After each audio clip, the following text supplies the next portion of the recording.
Hello, hello everyone. I am Susie Marshausen from Mindful Maternity, and today we're going to be talking about the 11 things that you can do to prepare your mind, body, and soul for conception and pregnancy. So the reason I'm making this video is because a lot of times you see that when a woman does become pregnant after conception, that's when she decides, like, now it's time to change my lifestyle a little bit. That's when it's time to start taking care of myself. That's when it's time to start preparing.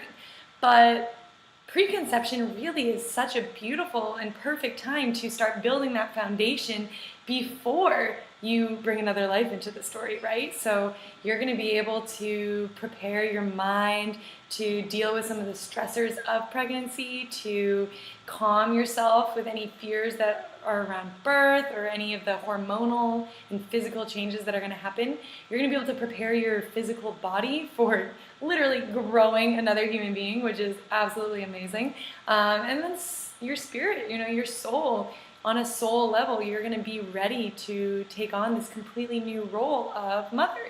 And before you conceive is always going to be the best time to start preparing, so that by the time you are pregnant, you are so ready and just so excited to enjoy the experience versus having to do all of this work. All right, so let's get started. Number 1, remove toxic chemicals.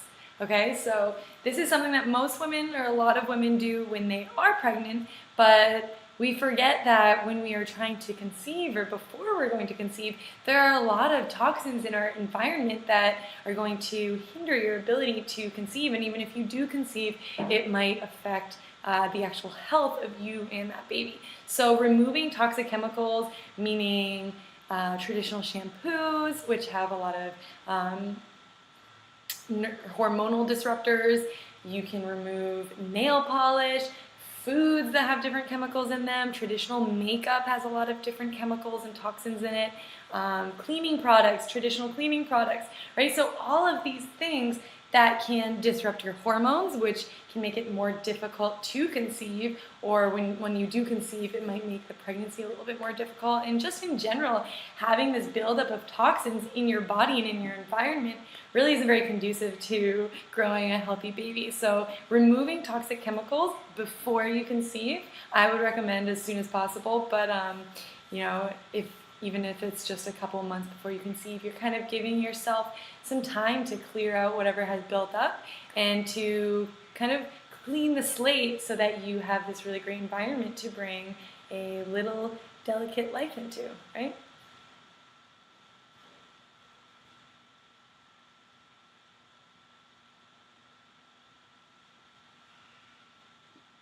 Number 2, kind of an obvious one, but change your diet, okay?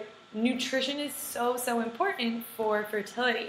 And a lot of times, like I said in the beginning, women change their nutrition after the fact, after they're pregnant. But at that point, you're already creating a life out of the nutrients that you're putting into your body. So it's really important that you start to shift your nutrition now, and that's adding in a lot more nutritious foods and maybe avoiding some of the less nutritious foods, like processed foods. So a general guideline for preconception nutrition is to eat real whole foods, especially if you want to go along with number 1 in removing toxins. You might want to go organic and avoid any of the pesticides or anything that might have weird chemicals on it. So that's kind of a baseline for preconception nutrition. I would suggest avoiding any soy products, because soy has phytoestrogens in it, which will make your hormones all wonky.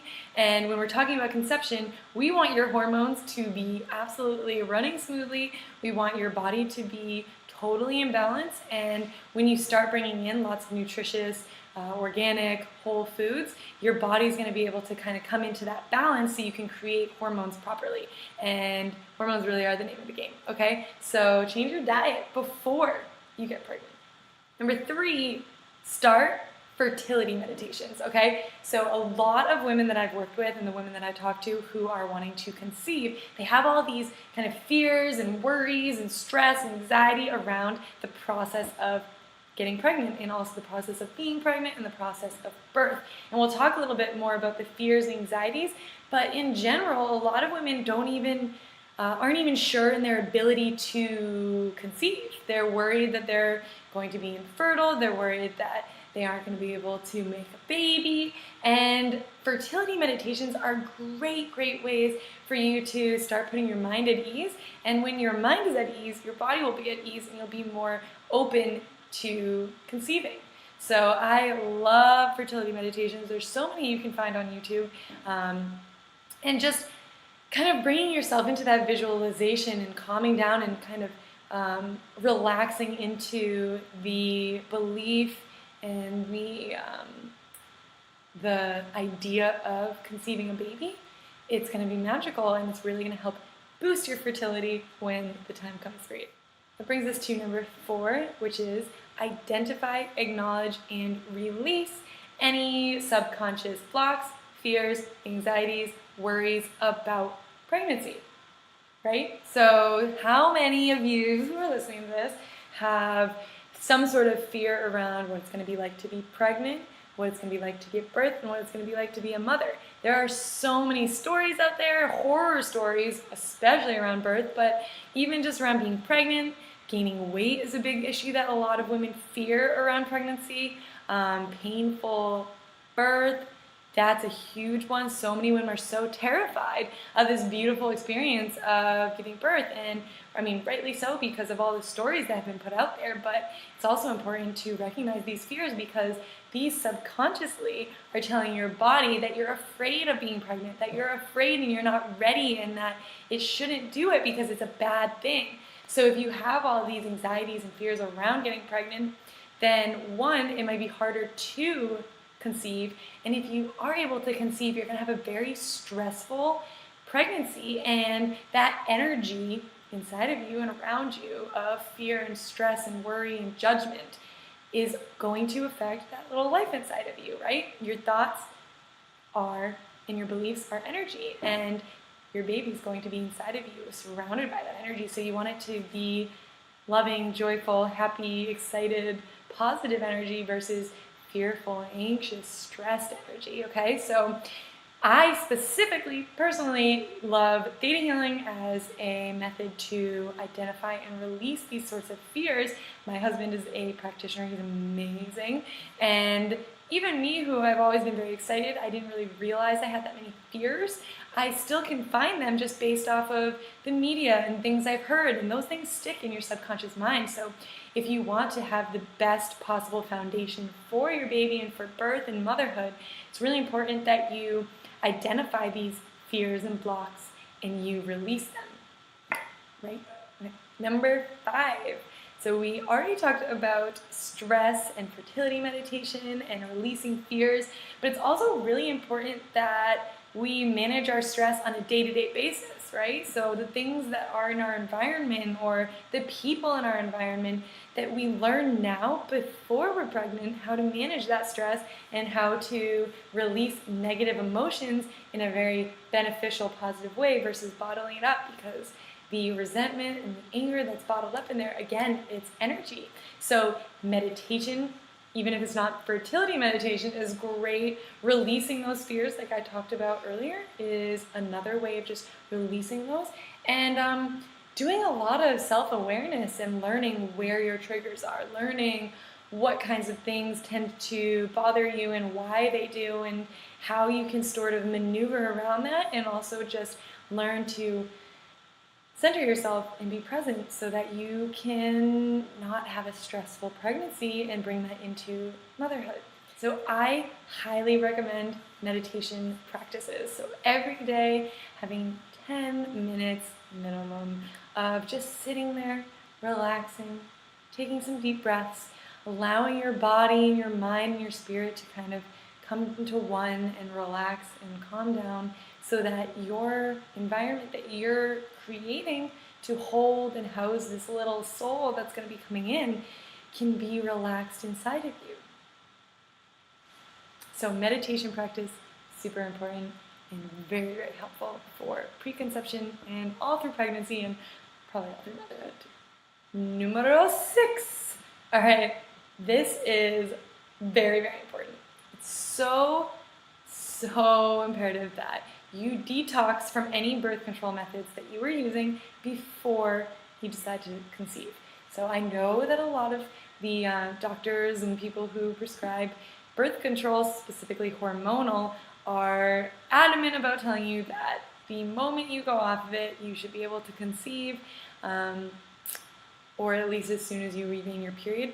From personal experience, when I was on hormonal birth control for about 7 years, and when I went off of it maybe 4 years ago, it took me 6 months to get a normal cycle. I didn't get my period for 6 months after going off of birth control.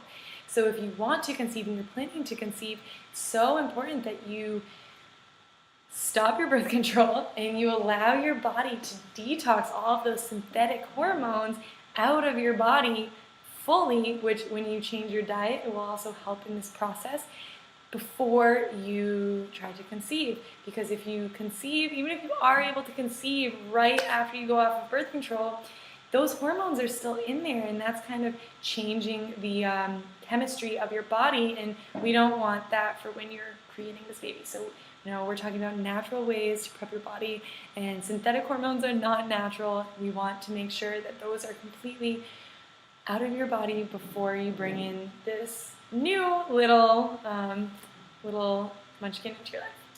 On that same note, you also want to start tracking as soon as possible, tracking your cycle. So I'm not going to go into depth about this in this video, but as soon as you think that you might be wanting to conceive, and if you aren't already doing this and you aren't using some sort of natural family planning, you want to start tracking. There's some great apps that you can just kind of like poke things in, but especially if you have irregular periods, you want to sort of start to gain some self-awareness, get to know your body, get to know your phases, and then it's going to be a lot easier when you do decide to conceive, that you'll know kind of what's going on, you'll know when your fertile window is, and you're just going to have a better self-awareness and recognize things that maybe you wouldn't have noticed before when you weren't paying attention to how your body feels and how it reacts. So if you want, I'll do a video eventually on tracking, but you can easily search how to track your menstrual cycle, how to track your fertility, some great apps. Ovia is really great, and I'll link to that. But yeah, start tracking and make sure that you give your body some time to recuperate from any synthetic hormonal birth control, okay? Number 7.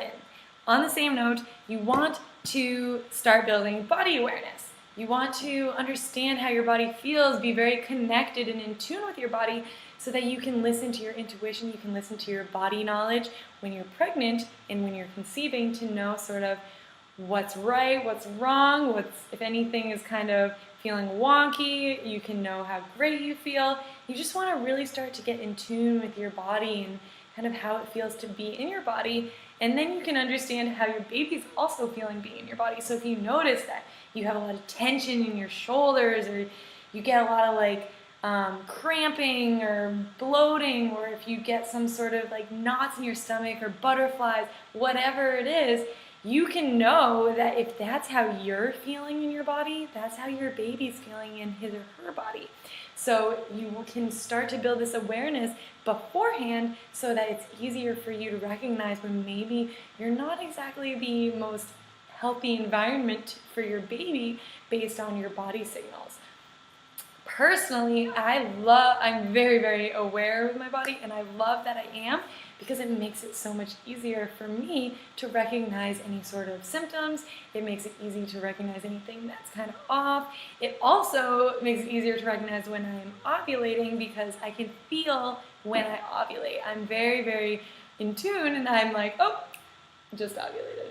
So it makes it a lot easier for any sort of natural family planning, for conception, and yeah, it's just so important that we as women are able to come back into our bodies, to embrace our bodies, because they are going to be creating some pretty miraculous things in the next 9 months. So get in tune with your body, start listening. I like just journaling, and meditation will also help you to kind of bring yourself back, get present, and start listening to your body rather than just ignoring it, which many of us do. Number 8, supplement wisely before you get pregnant, okay? So typically the first thing women do when they find out they're pregnant is go out and get a prenatal vitamin, which is wonderful. But there are some caveats to that, and I also believe it's important that you start before you get pregnant, especially because many times you don't even know that you're pregnant for a few weeks, and you definitely want to make sure that you have all the nutrients possible in your body to support a new life. So when we talked about changing your diet, that's going to make big changes for you by bringing in all of this nutritious, healthy food, but you also want to make sure that you're supplementing, and some things that many of us don't get in our diet are probiotics. So I highly recommend that any woman who is planning to get pregnant takes a really high quality probiotic, takes a fish oil supplement if you don't eat much seafood, or if you don't feel that you are getting any sort of your omega fatty acids, and that means omega-3 and omega-6. So a lot of times we think that we're getting our omegas by eating flaxseed oil or nuts, but most of that is omega-6s, and you really, really want to have more omega-3s, so I highly recommend taking a high-quality krill oil or fish oil. I'll link to all my favorite supplements below too, so that you can kind of find what I like. And then just taking a really great either prenatal multivitamin or a multivitamin that can be used as a prenatal vitamin. So I really, really like the Colton Nutrition Nutrients multivitamins. I'll link below because they are split up into morning and evening so that there's no nutrient competition and you're absorbing the maximum amount of the nutrients. It's also a really yummy flavored packet, and the form of folate is the methylated form. So in case you weren't aware of this, you probably have heard that pregnant women need folic acid. But the thing with folic acid is it's a synthetic form of folate, and many of us have a harder time converting the synthetic non-methylated version of folic acid into the usable bioavailable form, which is methyl tetrahydrofolate. So when I see any prenatal vitamin that has folic acid rather than the natural form folate, which is methylated, then I say that that's not really the best multivitamin, especially for pregnant women. So the nutrients has the recommended amount for pregnant women of folate, and it's actually more absorbable, it's utilized by the body quicker, and you don't have to use a bunch of energy trying to convert the synthetic form into the usable form of folate. So highly recommend you look at your prenatal vitamins. If you see folic acid versus folate, it might say methylfolate. You'd have to look, but I just highly recommend getting the Colton Nutrition one because it really covers all your bases. So that's something to look into for supplementing while you're trying to prepare your body, and then it's going to be a lot easier to actually conceive when you're covering all these bases beforehand. All right. Number 9, heal your gut and your body. Okay. So many of us are really struggling with our body and our health, even if we don't really realize it. But most people who have not specifically done some sort of gut healing protocol, they are struggling with an imbalance in their gut, struggling with some sort of issues in their gut, and that is so important for pregnancy and the foundation of health for your future children, because your baby inherits your gut bacteria, your gut biome. So if you don't have a healthy gut biome, your baby will be born without a healthy gut biome, and that is where the majority of your immune system is. Kids tend to have more allergies, they tend to get sick more, they tend to have a lot more sort of autoimmune conditions or even developmental issues, all because they inherited gut bacteria that wasn't healthy and was in dysbiosis. So if we aren't able to heal our guts before we get pregnant, then we're kind of setting up our children for a really difficult health for the rest of their lives, and I don't think that that's fair. I know that that's kind of one of my biggest priorities is to make sure that I am physically on a cellular level very healthy before I get pregnant, so that I'm one, able to handle pregnancy better myself, and then two, that my baby will be inheriting a very healthy immune system, healthy gut biome, and yeah, and healthy life. So there's been so many studies that have linked the mother's gut health to the baby's long-term health into adulthood. So, I mean, why would we not want to set up our baby with the best? So the first thing I suggest anyone do who's planning on conceiving is they address any sort of gut health issues or any physical issues, even emotional and mental issues tend to a lot of times be related to gut health. So we really want to make sure that you're physically coming from a really good foundation to prepare your baby for a wonderful life. I personally coach women through gut healing as well as preconception health. So if that's something that you feel is an issue for you that you want to address, you can always email me at mymindfulmaternity@gmail.com and we'll definitely chat about that. But moving on to number 10, which is heal your relationship with yourself and your body. I'm gonna let that sink in for a second. This is something that so many women struggle with. We have this negative relationship with our body, with ourselves, and that is not okay, especially when we want to bring a new life into this world. If we can't love and respect and nourish and nurture ourselves, we can't expect that we'll be able to do that properly for our children, and they're going to grow up with a mom who doesn't respect and love herself, and that role model isn't going to be conducive for them loving and respecting themselves. So the way that you treat yourself, the relationship you have with yourself, that's going to be many times the relationship that your children have with themselves. So you want to make sure that you start to love yourself. And I know it's easier said than done. And a lot of these things that I've talked about, numbers 1 through 9, are going to help immensely with that. But if you feel that you really do struggle with your self-esteem, with your self-image and self-confidence, then maybe it's important to ask yourself if right now is the best time to bring another child into the world before you've started to love yourself, because children take a lot of our time, they take a lot of our energy and a lot of our love. And if we aren't centered in self-love beforehand, it's going to be a lot harder to build that self-love when we're already giving away so much of our love. But yeah, start to learn to work on your relationship with yourself, treat yourself well, realize and notice the words you're saying to yourself, the thoughts you're having about yourself, and start to shift them whenever you notice that maybe you're saying something negative or you're judging yourself or you're beating down on yourself. That's not a proper environment for, one, a baby to be growing in, and also once the baby's born to be growing up in. So we want to make sure that we are treating ourselves with the utmost respect, with the utmost of love, because you really are amazing. I mean, here you are thinking about having a baby and creating this human life out of seemingly nothing, and we're hating on ourselves.